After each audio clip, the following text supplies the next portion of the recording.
திருவாடிபூரத்து ஜகத்துதித்தால் வாழியே திருப்பாவை முப்பதும் செப்பினால் வாழியே பெரியாழ்வார் பெற்றெடுத்த பெண் பிள்ளாய் வாழியே பெரும்பூதூர் மாமுனிக்கு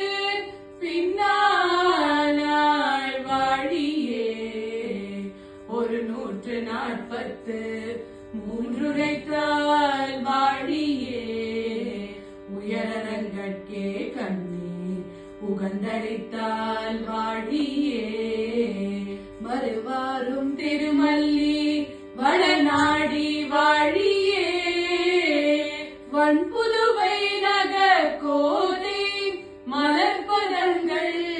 வாழியே ஆண்டாள் திருவடிகளே சரணம் ஆண்டாள் திருவடிகளே சரணம் ஆண்டாள் திருவடிகளே